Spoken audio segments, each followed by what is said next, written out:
Hey everyone! After watching our previous video, our introduction, you have shared your thoughts and questions on race. Now it's time to dig just a little bit deeper. Here's a simple question about race. Is race scientific? And to this simple question, there's a simple answer. No, race is not scientific. There's a quote from PBS saying, "Skin color is only skin deep." And it is quite literally the meaning that it portrays. It's saying that your race or your skin tone does not determine your characteristics or your abilities, and it has almost no impact on your DNA. Your skin color is inherited and passed down from your ancestors. Also, modern humans have not been on this earth long enough to evolve into subspecies. When you look at different species of fish, the reason that they are in different subspecies is because their DNA is noticeably different. Whereas human DNA is not enough to be classified into different subspecies. Therefore, human subspecies do not exist on Earth. Let's watch a quick clip to understand this a little bit more.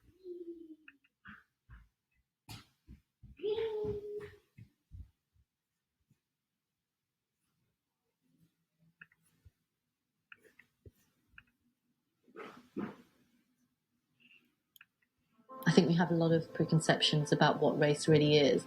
What is?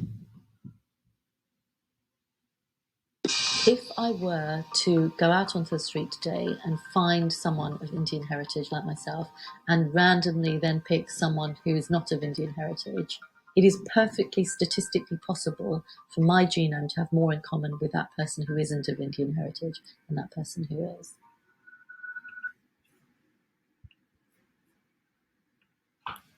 So that clip just explained how human DNA is very similar. So, skin color and race have no scientific basis. So why watch these videos on race? While race may not affect you scientifically, race matters socially and may have a much bigger impact on your identity and how you see the world.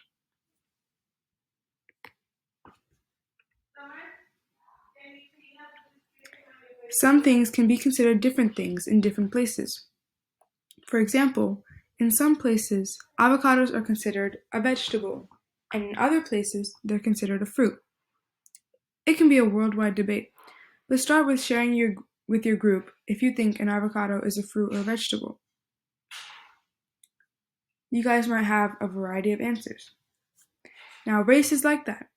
For example, in some places, people are considered one race, and in other places, they're considered a different race. Let's look at the quote on the right. It says, "Some people who may have been considered white where they once lived, South America for example, when they moved to the US, were then considered Latino by society." So race depends on the people around you, which is why it's considered a social or political construct. Now let's look at the quote on the left. It says, "Race is a social construct, which is something created by people that is not a natural development." So the definition of race keeps changing, and that's why it's not scientific. Instead, it is something that our society has created.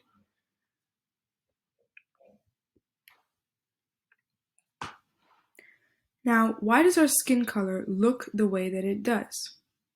That's because of something called melanin, a pigment that is produced by your body, and it's responsible for darkening your skin when it's exposed to sunlight.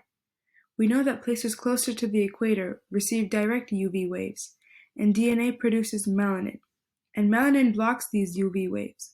So in places with more UV waves, people tend to have more melanin in their body to make their skin darker, and vice versa. In places with lesser UV waves, your skin tends to be lighter because there's less melanin in your body. Let's watch a quick video to understand the science behind skin color.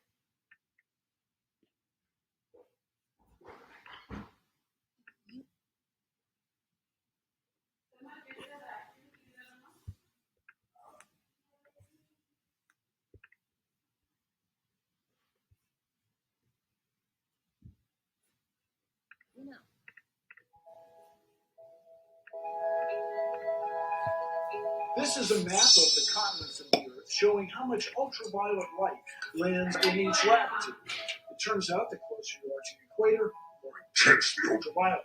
These reds and purples. But then as you move away from the equator, we change the colors to orange, yellow, greens, and grays. Now here's the same map of the same continent with just one color. And it turns out that everybody on Earth is descended from people that live here in Africa. And then as groups of us moved around the world, the color of our skin had to change. And here's why. Our skin is where we make vitamin D. If you don't get enough ultraviolet, you don't get enough vitamin D. But if you get too much ultraviolet, then you break down your folates. You have to have it in perfect balance. And because the ultraviolet varies, the color of our skin varies. And that's it, everybody. That's why we have different colored skin. But we're all one species. But we're not treating each other fairly. Not everybody's getting an even shake. So it's time to change things. So that video explained how our skin color varies and why it varies, and hopefully gave you a better understanding of why our skin color looks that way. So changes in melanin, they happen over a very long period of time. For example, let's say you were born with dark skin and you were born in India. Once you move to the US, where it's farther away from the equator, your skin color isn't immediately going to change.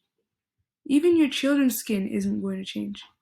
But over thousands of years, it is possible for your younger descendants to slowly have a change in their skin color. That is how long these changes take.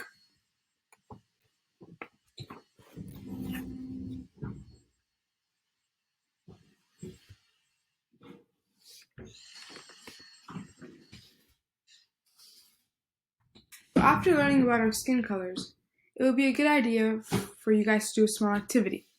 Here's an idea. Go get some coloring materials and try your best to mix shades of brown to make the shade closest to your skin color. Then use your creativity to come up with a unique name for that color. Here are some examples.